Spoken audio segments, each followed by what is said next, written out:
Assalamualaikum kadirli qarindoshlar. Bayatın tok yok. Biraz üzülüp internet ulanmayı keşkip kaldık. 6. bab hiç qandaq bahane yok. Bunu bayatın no excuse dekilik bir sini kamizip kaptı kemme ve ketip koydum. Bu ikisinin payakına şeyini kürbasanlı buludu. Meninki İngiliz dilini anca pişik bilemey. Yoki unutup qolganligimning bir ifodasi bu. Hech qandaq bahonem yo'q. Qayta o'qiymiz. Undan keyin darsimizni biroz davomlashtirib, kursimizning tayyorligini qilamiz qadrli qarindoshlar. Hech qandaq bahonem yo'q. Amerikaning danglik g'arbcha harbiy maktablarida uzoq bo'lgan bir an'ana bor. O'rganish boshlig'i yoki ofitserlarning savol so'rashiga yo'liqqanda yangi o'quvchilar faqat 4 xil javobni berish kerak.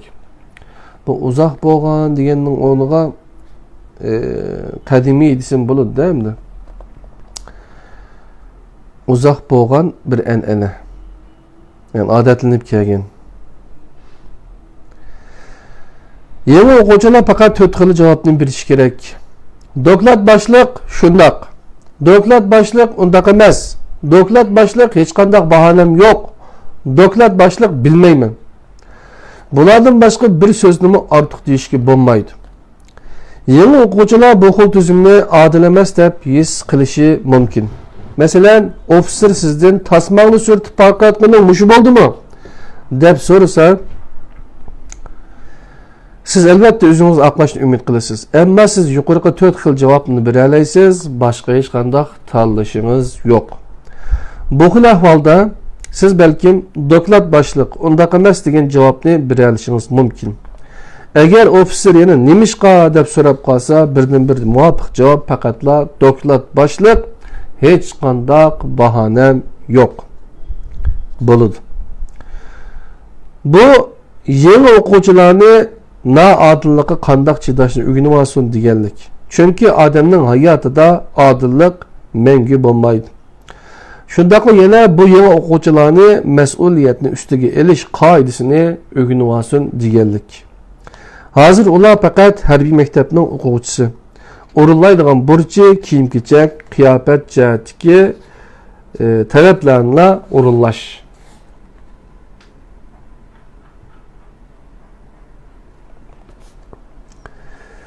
Ammo keyin bularning mas'ul bo'ldig'ini boshqalarning hayot mamoti bo'ladi. Şunlaşqa hech qandaq bahonasi bo'lmaydi.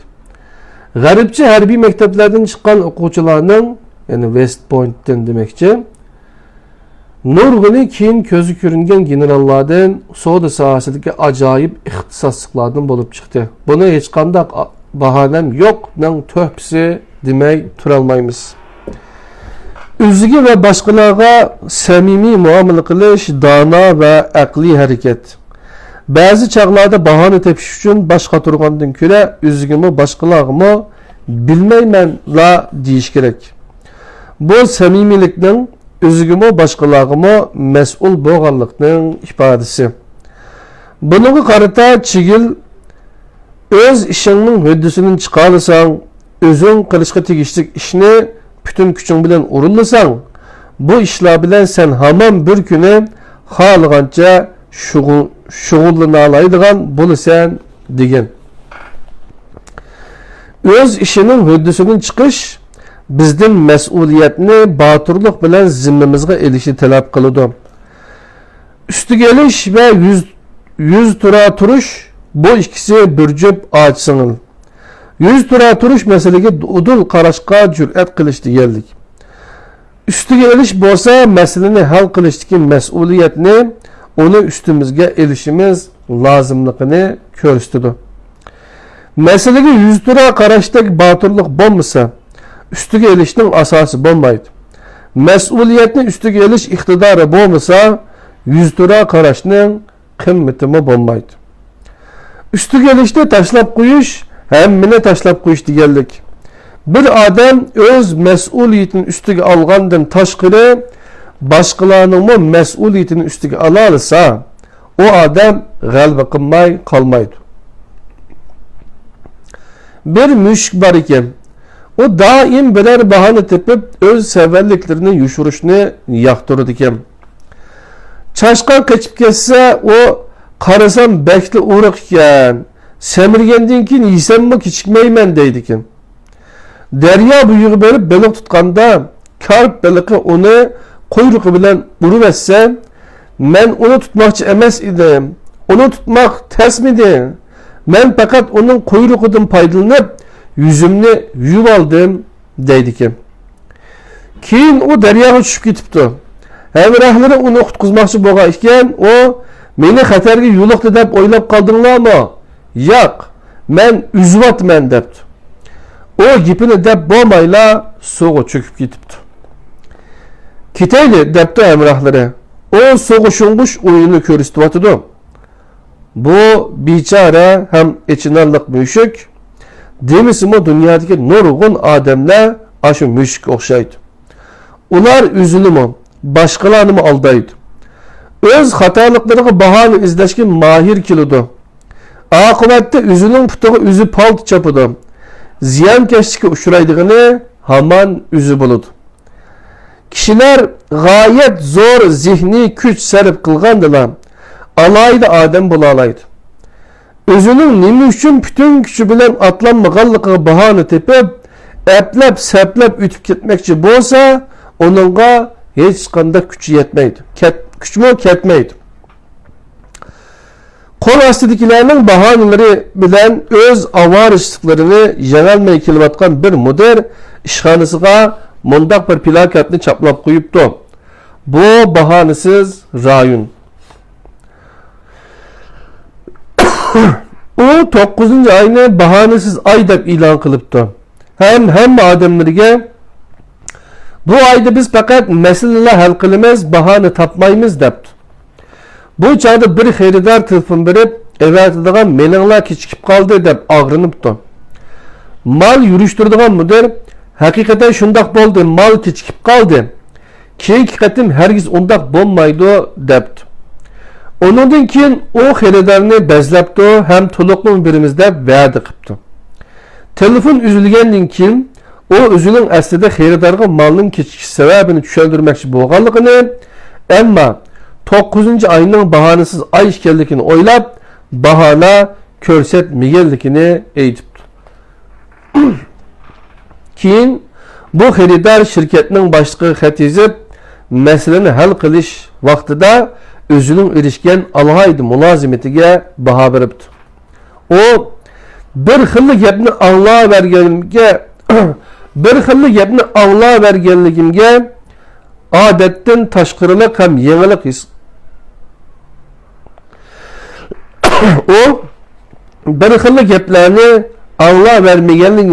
anglavermaganligimga odatdan tashqarilik ham yangilik his qildim debdi. O şirketning bahoni ko'rsatmas kerakligini bir ulug' harakat bo'pti deb maqtabdi. Bahane haman degudek mas'uliyat bilan aloqador bo'ladi. Yüksek mas'uliyatchanlik alayda bo'lgan xizmat natijasini paydo qiladi. Munavvar bir xizmatchi bo'lish uchun bahoni ko'rsatmaydigan, boturlik bilan mas'ul bo'ladigan bo'lish kerak. Köplagan xizmatchilar kutishga va boshqaruvchining topshirig'i bilan ishlashga odatlangan. Go'yo shunda qilsa mas'ul bo'lmaydigandek. Xatolik kelib chiqsimi ayblashga uchramaydigandek. Mundaq ro'yi holat kishigisining qisqa nazarlikini his qildirdi. Hamda mangu o'stiriladigan nomzodlar qatoriga kirolmaysan. Boturlik bilan mas'ul bo'lish qaramoqqa xizmatga mas'ul bo'lish. Xo'jayinga mas'ul bo'lishdek turg'uni bilan amaliyotda o'z-o'ziga mas'ul bo'lishdir. Boturlik bilan mas'ul bo'lish hargizmi qarg'ularchi mas'ul bo'lish emas. Agar o'zingda ozroqmi ishonch bo'lmasa, u holda kimmi seni mas'ul qildirishga jur'at qila oladi? Fazilat yaqindan aytganda, boturlik bilan mas'ul bo'ladiganlar qahramonlar. Qarg'ularchi mas'ul bo'ladiganlar ahmoqlar, mas'ul bo'lmaydiganlar chakini odamlardir.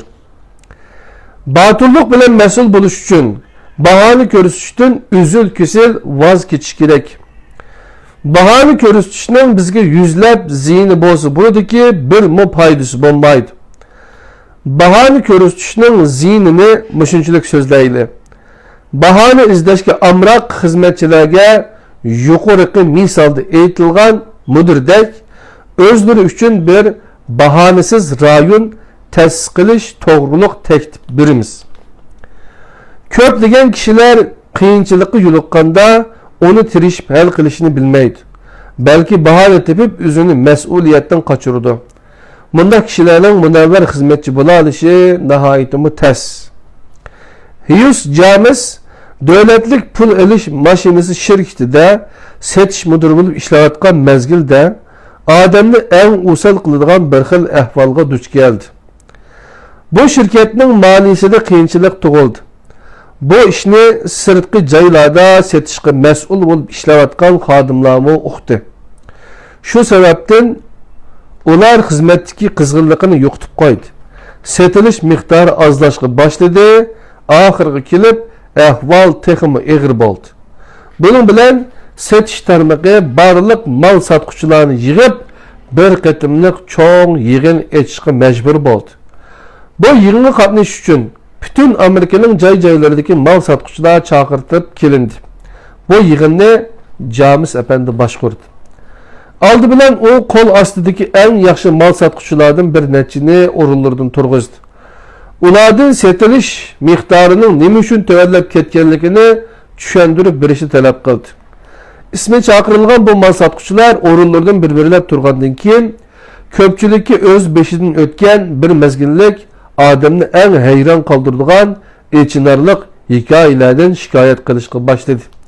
Savdo yaxshi emas, mablag' kamchil, kishilar zo'ngtungning saylim ayoqlashgandan keyin andin narsa kerak setibishni o'ylashyotidi degandek. 5. Mal sotquchi setish normasini o'rinlayolmaslikqa sabab bo'lgan xilma-xil qiyinchiliklarni bir-birlab ko'rishga kirishganda James efendi tuyuqsiz üstel üstüge sakrab chiqib, qo'llarini egiz ko'tarib, ko'pchilikdan tinchlikni talab qildi. Andin o, to'xtanglar, cho'ng yig'in 10 minut to'xtasin. Men ayg'inni surtkizib olay dedi.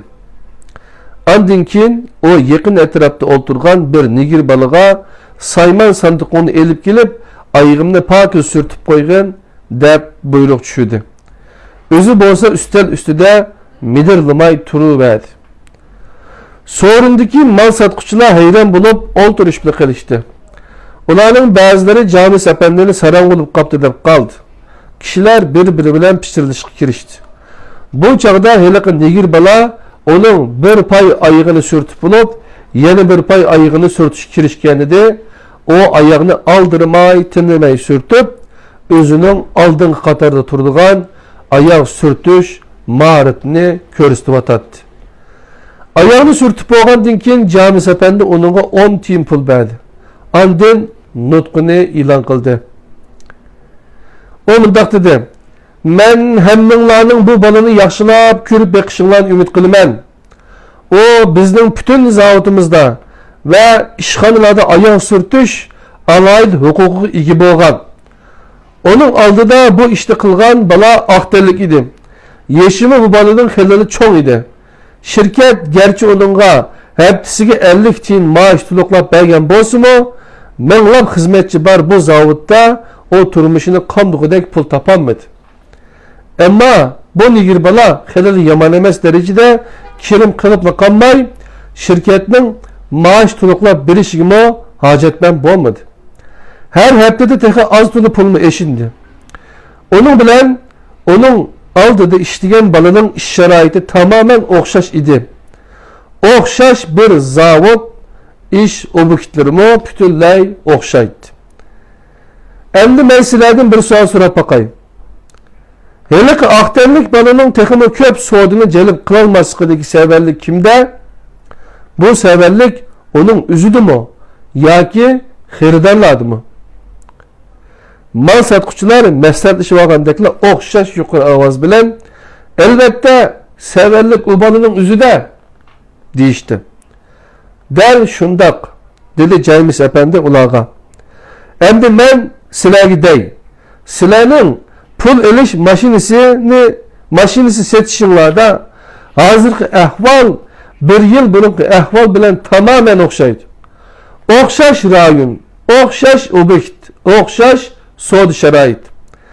Ammo sizlarning setish natijanglar bir yil burungiga o'xshamay qoldi. Buningdagi sababli kimda?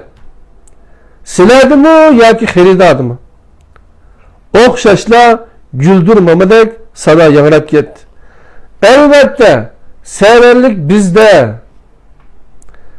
Nayet xushal boldum. Sizler öz severliklerini samimiyet bilen itiraf kıldınlar. Dedi James Efendi devamlı sözler. Eğitmakçı boğunan sizlerinin severlikler. Sizler bu şirketin maliyesini kıyınçlık toğulganlık doğrusundaki ihvalarını anladınlar. Bu sizlerinin hizmet kızgınlıklarına tesir gösterdi. Şoğlaşka burun kadar tirişmaydıgan bulup kaldınlar. Üzümlerinin setiş rayına kayıp bağlandın keyinki 30 gün içinde her birinler pul eliş maşinesinin 5 tanenin satsanlarla bu şirkette hiç kandak maliye krizisi yüz vermeydi. Şunda kılışlı halamsızlar köpçülük halaymiz dep cevap verdi. Keyin degandek şunda kıldı. Ular ta'kidlagan xil-muxil bahonalar savdo yaxshi emas, mablag' kamchil, kishilar zo'ngtung saylim oyoqlashgandan keyin andin narsa-kerak setilishini o'ylashyotidi deganlar go'yo tubdan mavjud bo'lmagandeklar biroqli g'oyib bo'ldi. Bu misol bizga bahonalarni yengilib bo'ladiganligini, g'ayrat bilan tirishib xizmat qilgandilar muvaffaqiyat tuyg'usiga erishadiganligimizni aytib berdi. Bahonalarni rad qilish barliq shirkatlar ijro qiladigan eng muhim harakat mezoni bo'lishi kerak. O har bir xizmatchining qandoq vazifani amal qilib o'rilishi lozimligini, aksicha vazifani o'rilayolmaganligiga har qandoq bahona, hatto o qaramoqqa muvofiq bahona bo'lsa-mu topmaslikni ta'kidlaydi. Buningdagi maqsad xizmatchilarni besimga moslashishni o'rganib oladigan qilish. Ularni maqsadiga yetmaguncha to'xtamaydigan shijoat kuchiga ega qilib tarbiyalash. O har bir xizmatchiga tushuntirdiki, xizmatda hech qanday bahona bo'lmaydi. Mag'lubiyatga bahona ko'rsatkili bo'lmaydi. Hayotda hech qanday bahona yo'q. Qadrli qarindoshlar, bu qo'limdagi sizlar ko'rayotgan mas'uliyat iqtidorni besib tushidi degan nihoyat go'zal bir kitob bu. Inshaalloh buni kitobxonlarni setib olsanglar bo'ladi. Agar mendan so'rasanglar men buning PDF nusxasini sizlarga o'zimiz kompyuterda bir birodarga yozg'izgan, keyin uni ratlatdik. Sizlarga ibatib bersam bo'ladi. Vaqtimizni qarab boqaylik, nechlik vaqtimiz bor ekan.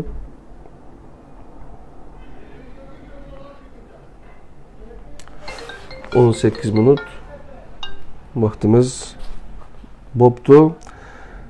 Endi mas'uliyat mendala to'xtaydi degan mazmunni bu mazmunma 10 bet kelgan qadrli qarindoshlar. Bunu biz 62. dersimizde öğrensek bo'g'dak. Bugun uning ustiga kursimiz var. Kursga mangmasak bo'lmaydi, qadrli qarindoshlar. Mas'uliyat mendala to'xtaydi degan yerda dersimizni, ya'ni 179-betda mishal tugatgan bo'ldik. Undan so'ng Allohningki o'ziga omonat bo'linglar. Yeni bir saatlik dersimizni ko'rishguncha assalomu alaykum ve rahmetullahi ve berekatuhu.